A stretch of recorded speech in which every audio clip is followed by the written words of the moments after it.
So I've got some news. It looks like this $3.5 trillion spending bonanza could be in jeopardy. Thank goodness, because apparently there's one adult in the room there in Washington, D.C. All hopes are being pinned on Senator Joe Manchin, who just ain't having it. He's like, you know what? $3.5 trillion is a lot of money. Maybe he says I could get to $1.5 trillion, but at $3.5 trillion, you guys are really asking for the moon. Thank goodness. This is actually really important in terms of the health of the U.S. economy so that we don't struggle with more and more inflation. I'm going to explain the whole thing. Hello, everyone. Welcome to the Trish Regan Show. I am Trish. It's really good to have you here. Just a reminder, make sure you go to trishintel.com. Make sure you download this podcast. Make sure you sign up and you subscribe to this podcast. Subscribe to my newsletter. I am here every day for you. Trishintel.com is the website. We have all kinds of news on economics, on politics, on markets, all for you. Interesting story today, by the way. Did you know that El Salvador is now using Bitcoin officially and treating it like a reserve currency? Not very good, because it went down about 17% in yesterday's trading. Anyway, we've got all kinds of good, interesting stories there for you at trishintel.com. But I want to talk about this $3.5 trillion because you know how concerned I am about the health of the U.S. economy. And the reality is we can't keep spending like this.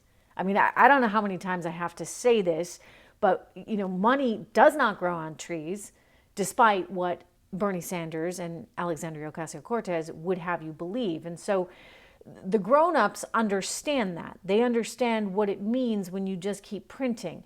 And Joe Manchin is now saying, look, you know what?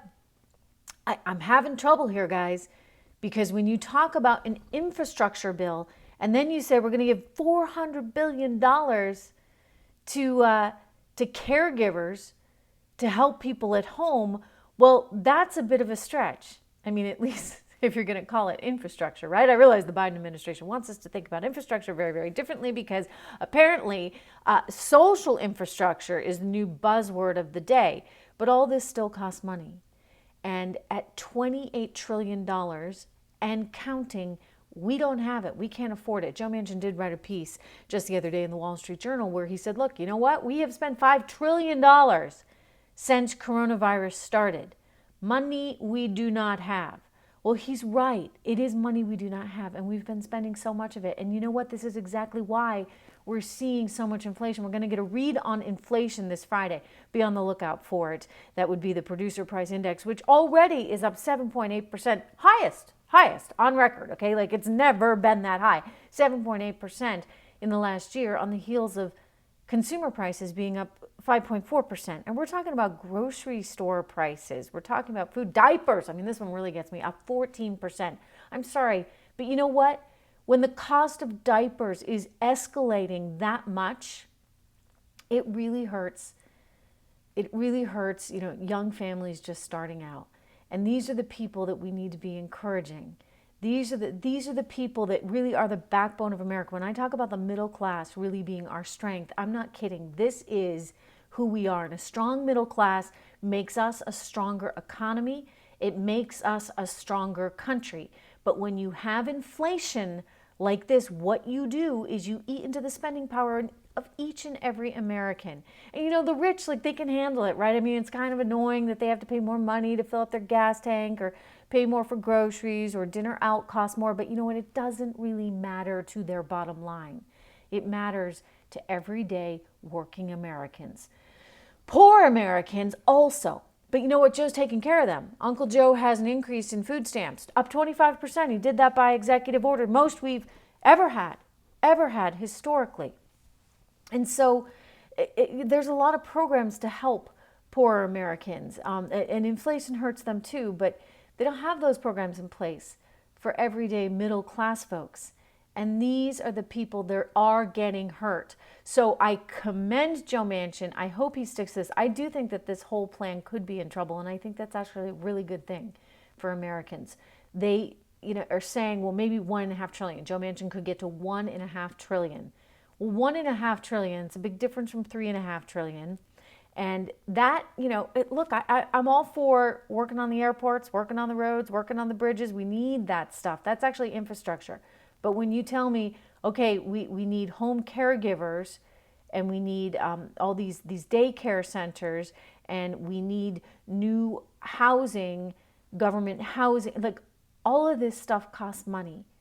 And you know what? If you don't have a sound economy, then you're never going to be able to pay any of this back. So it's just a train wreck. And I really hope that he's able to stick to this. He is communicating. There was a story in Axios, actually just last night, talking about how he's been communicating privately that the most he's going to go for is $1.5 trillion, which is still a lot of money, right? Don't forget Obama's $800 billion stimulus plan to nowhere. I mean, that was just billions. I mean, now we're in the trillions. By the way, we've already spent trillions.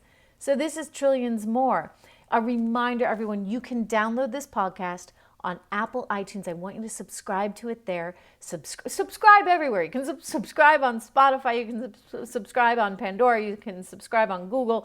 Wherever you get your podcasts, make sure you subscribe so that you are getting this daily, delivered right to your phone, right to your computer. I'm here every day talking about the economic issues that are going to matter to you and to your pocketbook. It is such an important time. It is such a critical time, and you need to really look out for yourself. So you can do that by subscribing as well to my newsletter, trishintel.com, where we're covering all the news that really matters, including all the economic news that matters in light of this crazy political environment we are in. Goldman Sachs recently came out and just downgraded its growth prospects for the U.S. economy. Now, I'm not surprised by this. I thought they were super ambitious when they were talking about 6.9% growth back in February. Well, now that's been modified considerably. They've actually been inching it down over and over again because things just aren't looking that good. They're now talking about 5.7% growth, which, by the way, is still decent, right? That's still healthy enough. And that's in part because, one, things were so bad last time around that in comparison we're looking that much better. And two, we do have a lot of support from all the stimulus, including the Federal Reserve. I don't think that's going anywhere, by the way. You heard in yesterday's podcast, go back and listen to number 160, where I talk about the Federal Reserve and how they're just going to keep printing and printing. And I know the market's getting nervous and people are worried, oh, you know what? Maybe they'll pull back too fast, too soon. Well, listen, I'm sorry, but I've been covering the Fed for a long time, and it's grown more and more dovish during that time. You have a Treasury Secretary, Janet Yellen, who used to be at the Fed and actually has a lot of sway over what the Fed is currently doing, including, of course, Jerome Powell. So I think there's a little bit of wanting to please her. There's also just the sense that I think so many at the Fed have that they individually can manipulate our economy. And you know what? Like, they've been able, to their credit, I mean, I actually think it's causing so much inflation, but to their credit, they were able to, in times of real strife, like during the thick of the coronavirus crisis back in March of 2020, April 2020, they were very much there and they were able to help and they did their part. But you know what? That was then, and this is now. And yet Jerome Powell is still telling us he's committed to looking at the employment data, which is why I'm not convinced that they're really going to back off much, because the employment data has been pretty lousy. I mean, we're adding 225,000 jobs when economists think we should be adding 730,000 jobs. I mean, that is not exactly a picture of a really healthy job market. And you have a labor force participation rate that's still pretty darn bad, because you know what? Nobody wants to go to work. They've made it very easy, let's be honest, to not have to go to work, right? Given the amount of money that was being paid out to those that would stay home on unemployment. That's changing now, and you have a lot of people that are going to lose that, and consequently that may influence their decision to go back to work, but I'm not entirely convinced. I also think it's really important, I've talked about this repeatedly, if you look at the comparison between 1965 and the Federal Reserve back then, and now, there's some very interesting comparisons that can and should be made.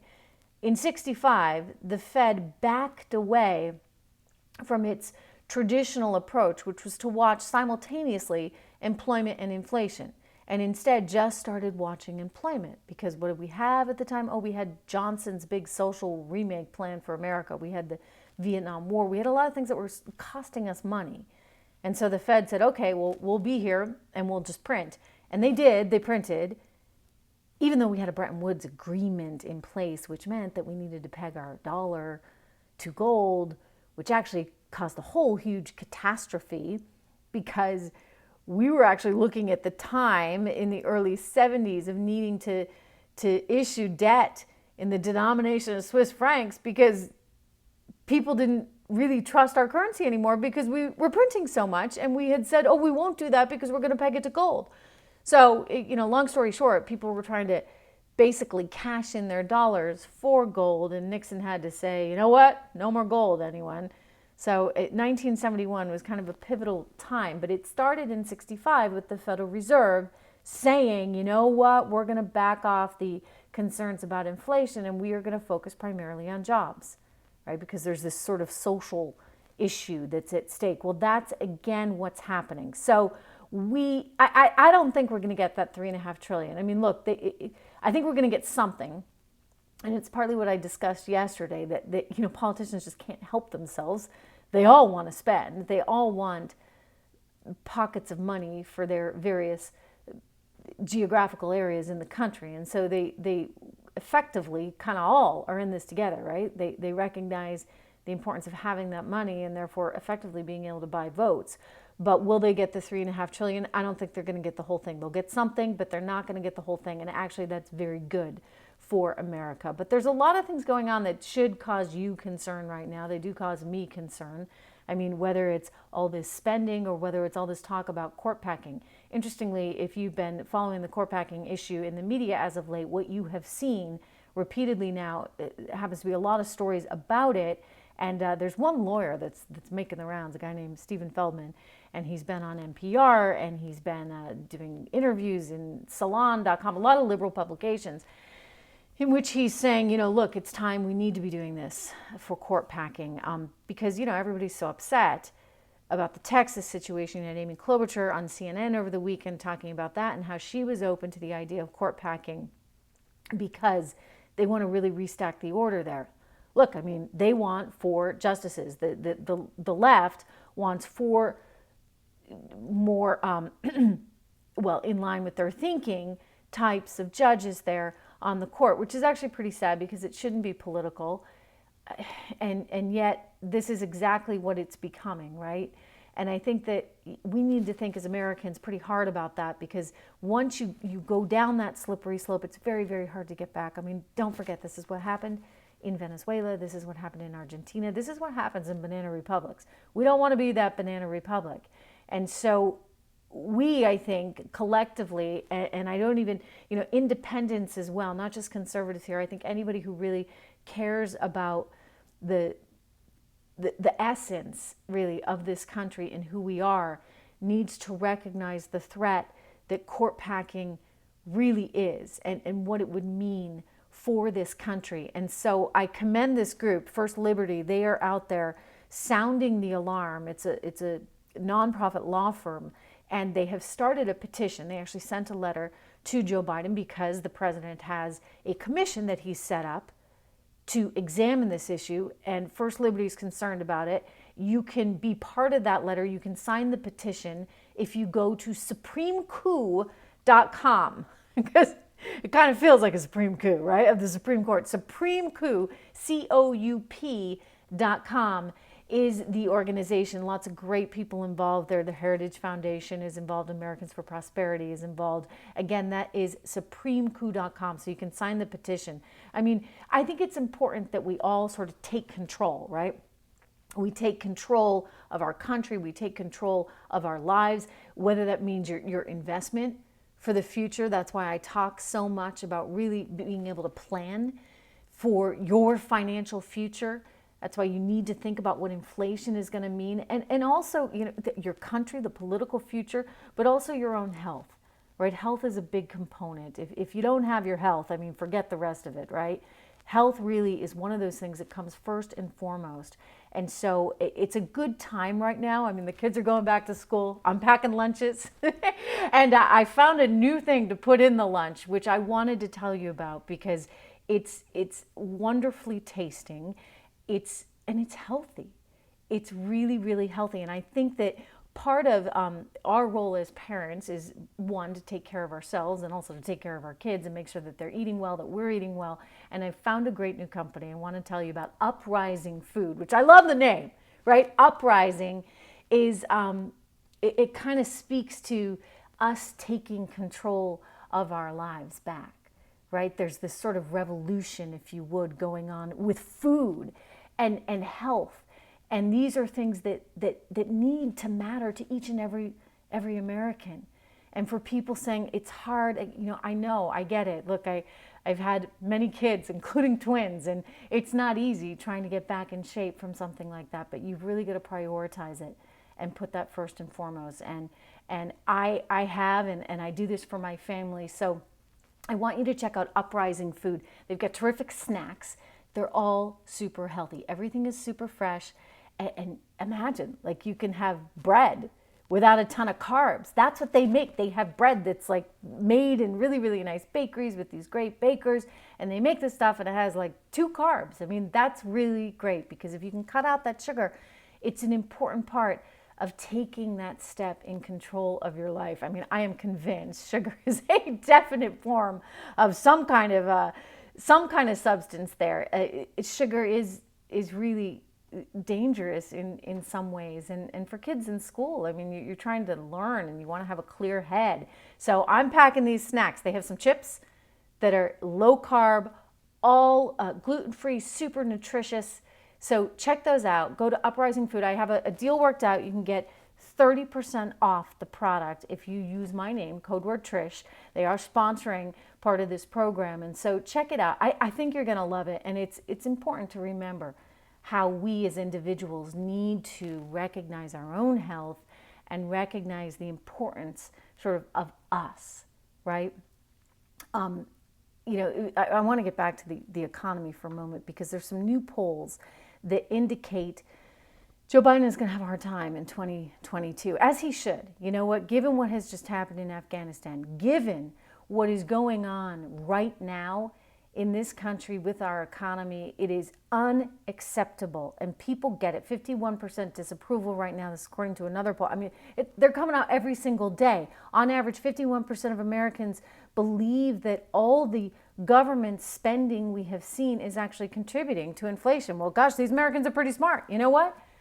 We're pretty smart people, and we catch on. And you don't have to be an economist or somebody who watches the markets like me to get it.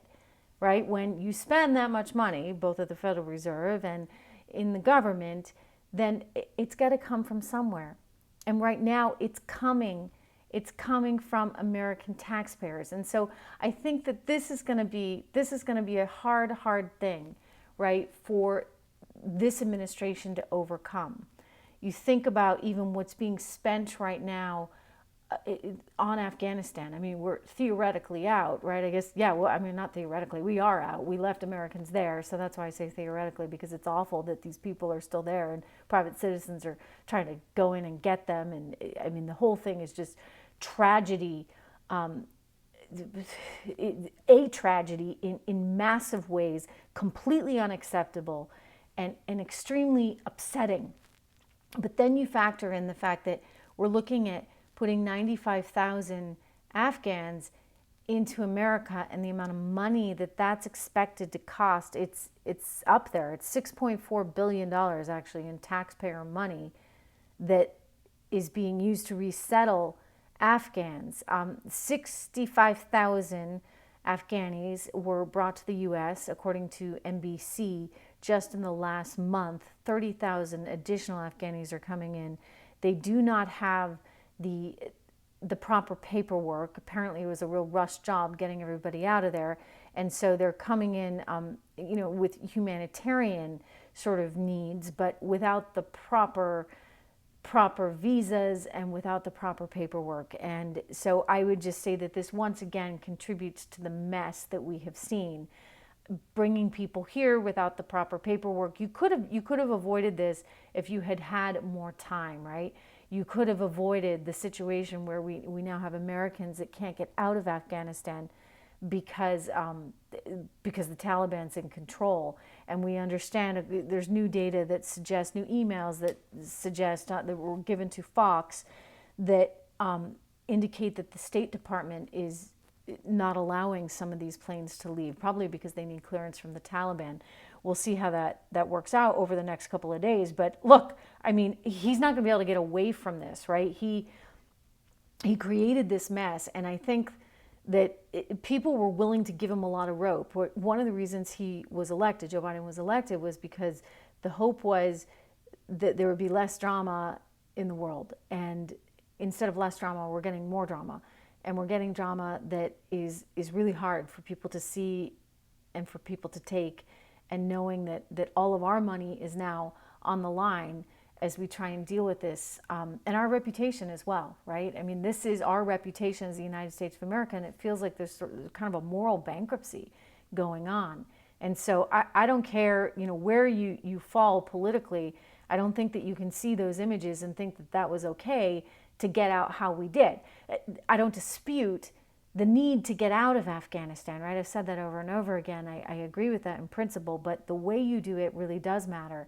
And this was not the right way to do it, pure and simple. I want to remind you to go to Trish Intel. I want to remind you to subscribe to my newsletter. I want to remind you to subscribe to this podcast. I'm here every day, and we have to keep talking. There's a lot at stake right now. Your money is at stake. Our country's reputation is at stake, and we need together to sound the alarm. So thank you again so much for tuning in. I'll be back with you tomorrow. Until then, have a terrific day, a terrific night. I'll see you tomorrow.